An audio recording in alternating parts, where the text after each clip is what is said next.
The transfer approach is primarily intended as guidance for review authors, but it's also an approach that very much involves stakeholders, or in other words, people who would be using the findings from a systematic review or be involved in a guideline process or a decision-making process.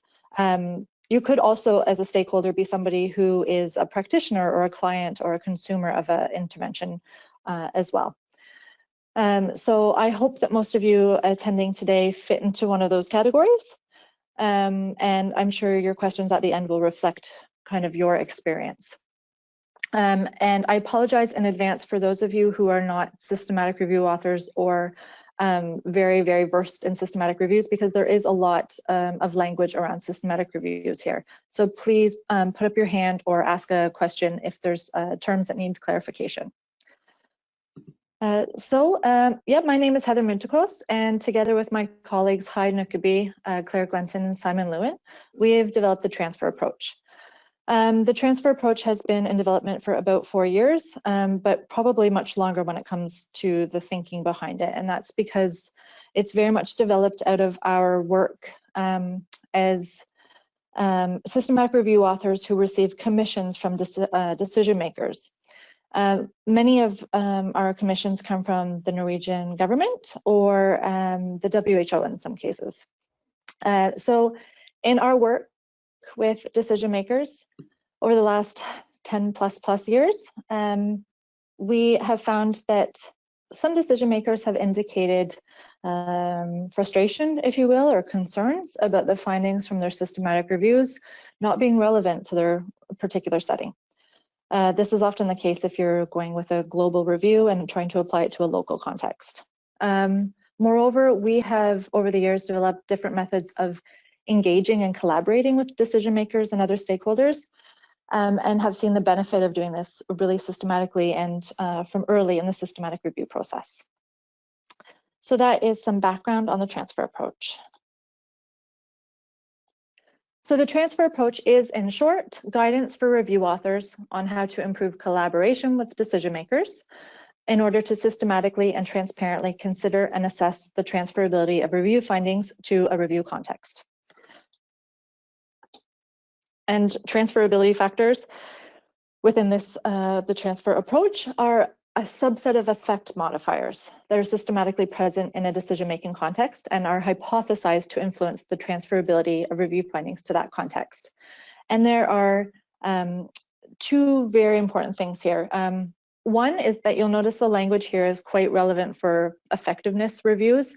And that's because we just merely haven't adapted the language to a qualitative synthesis context at this time. But we do find that transfer approach is equally applicable to qualitative synthesis with adaptations. The second thing to note is that the factors that you come up with during a transfer approach are hypotheses.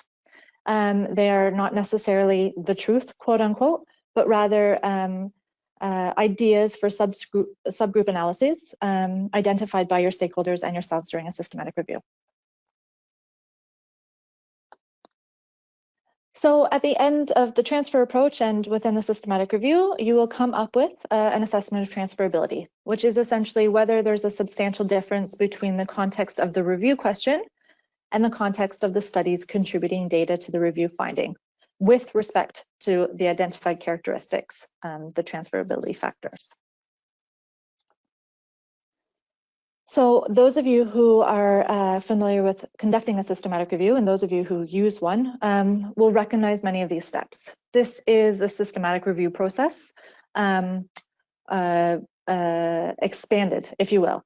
So you'll see most of the steps here, such as establishing the need for a systematic review, conducting the systematic review, number 3, applying grade and circle. These are all very much parts of how a normal systematic review is conducted. Where we have the blue sections, that is where we have developed transfer to support those different stages. So to collaborate with stakeholders and to identify and prioritize transfer factors and to identify the characteristics of the review context. And then near the end, to assess transferability and to support the grade circle assessments of indirectness and relevance. What you see on the left is the collaboration. So the little green women are researchers or review authors, and the purple women are stakeholders or decision makers. And where they're both present is where we expect and hope to have good collaboration in order to have the most relevant and useful review findings possible. This is just another way of visualizing transfer approach. Again, you're establishing the need for a review, you're developing your review question, you're extracting data from a systematic review and assessing the relevance of the studies to the review context. They're assessing transferability and supporting a grade or grade circle assessment, and repeating this for any pre-specified local contexts of interest. So I'll come back to that because different reviews have different number of contexts and may differ whether they have a local context and a global or just global context. What the transfer approach is essentially is a collection of templates and guides and tools to help review teams to systematically and transparently consider transferability review findings throughout the review process. Really, really importantly here is this is not intended to be a lot more work.